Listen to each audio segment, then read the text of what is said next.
Assalamualaikum warahmatullahi wabarakatuh. Teman-teman, sahabat-sahabat dimanapun Anda berada, kali ini kita akan coba belajar membaca buku karangan Ibnu Qayyim al-Jauziyah, yaitu Ruh ya. Kita belajar dari mulai ayunan sampai ke yang lahat ya, itu semboyan dalam hadis.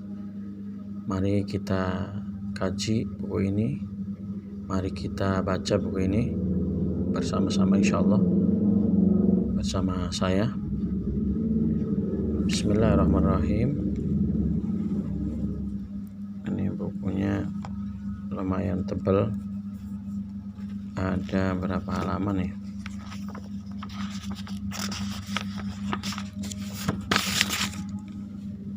Ada 415 halaman ya.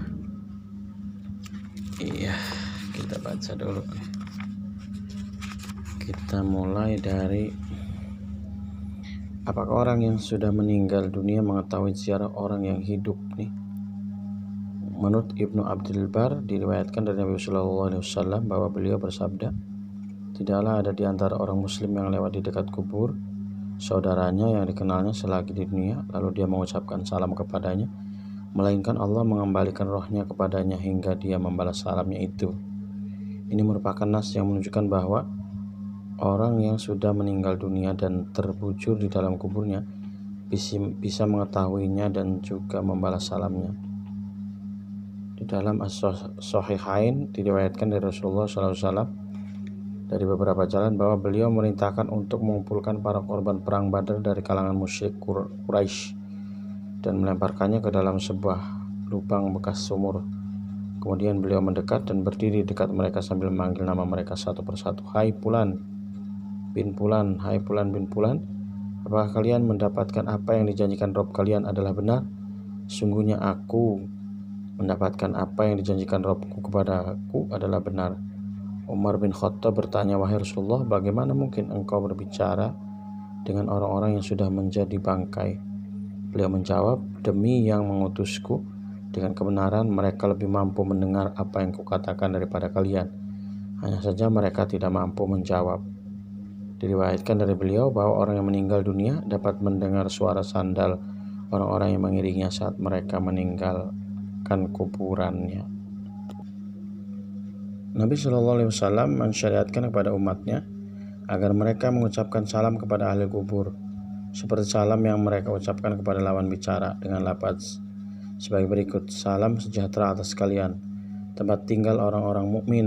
Ucapan semacam ini layak disampaikan kepada orang yang dapat mendengar dan memikirkannya. Jika tidak, maka ucapan semacam ini hanya ditunjukkan kepada orang yang tidak ada di tempat atau benda mati. Orang-orang salaf telah menyepakati hal ini, dan banyak asar yang diriwayatkan dari mereka bahwa orang yang meninggal dunia dapat mengetahui ziarah orang yang masih hidup di atas kuburnya, dan dia merasa gembira karena kedatangannya itu. Abu Bakar bin Abdullah bin Muhammad bin Ubaid bin Abdubidunya mengatakan di dalam kitab kuburnya tentang orang yang meninggalkan dunia dan mengetahui kedatangan orang yang masih hidup. Dari Aisyah radhiyallahu anha, dia berkata, Rasulullah SAW bersabda, tidaklah seorang menziarahi kubur saudaranya dan duduk di sisinya, melainkan ia mendengarnya dan menjawab perkataannya hingga dia bangkit. Dari Abu Hurairah radhiyallahu anhu, dia berkata, apabila seorang melewati kuburan saudara yang dikenalnya, lalu dia mengucapkan salam kepadanya, maka dia membalas salamnya dan mengenalinya. Jika dia melewati kuburan orang yang tidak dikenalnya lalu mengucapkan salam, maka dia hanya membalas salamnya. Dari seseorang dari kerabat Asim Al-Jahdari, dia berkata, aku bermimpi bertemu Al-Jahdari 6 hari setelah dia meninggal dunia. Dalam mimpi itu aku bertanya kepadanya, bukankah engkau sudah meninggal dunia? Benar, jawabnya. Di mana engkau berada saat ini? Aku bertanya. Dia menjawab, demi Allah, aku berada di sebuah taman dari taman-taman surga. Aku bersama beberapa rekanku berkumpul pada setiap malam Jumat dan pagi harinya, lalu kami sama-sama menghadap Abu Bakar bin Abdullah Al-Mazni untuk mencari kabar tentang kalian. Aku bertanya lagi, apakah itu jasad kalian atau roh kalian? Sama sekali tidak. Jasad telah usang, hanyalah roh-roh yang saling bertemu, jawabnya. Apakah kalian mengetahui kedatangan kami yang menziarahi kalian? Tanyaku, iya, kami mengetahuinya pada Jumat petang dan pada hari Sabtu hingga terbit matahari, jawabnya. Aku bertanya lagi, mengapa yang demikian itu tidak berlaku untuk semua hari? Dia menjawab, mengingat kelebihan hari Jumat dan keagungannya. Dari Hasan Al-Qasab, dia berkata, setiap Sabtu pagi aku pergi bersama Muhammad bin Wasi ke kuburan. Kami mengucapkan salam kepada orang-orang yang dikubur di sana dan juga mendoakan mereka. Setelah itu kami kembali.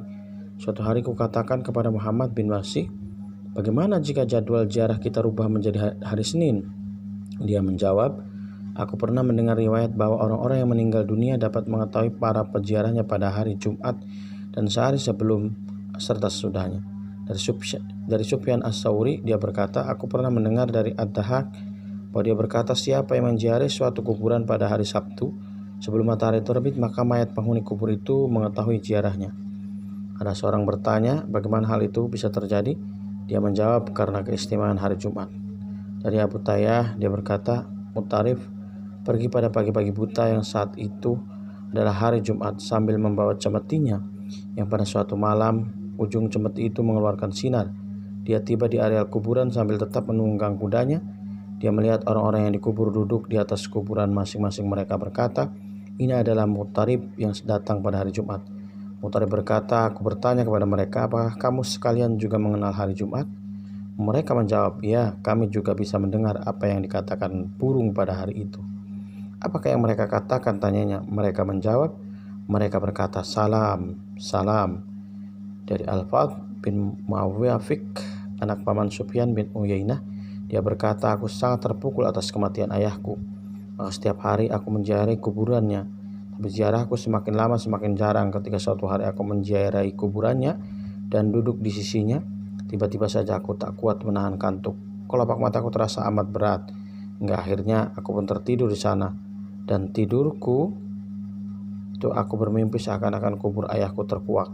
Lalu tampak ayahku duduk di atas kuburnya sambil dengan tetap mengenakan kain kafannya. Dengan raut muka orang yang sudah meninggal, aku menangis tatkala melihatnya. Lalu ayah berkata, wahai anakku, sudah cukup lama kamu tidak ke sini. Itu mungkin para sahabat, teman-teman, ya, kita cukupkan dulu sebagai awalan. Mudah-mudahan bermanfaat. Silakan like, komen, dan subscribe di channel saya ini. Semoga bermanfaat untuk teman dan sahabat semuanya. Assalamualaikum warahmatullahi wabarakatuh.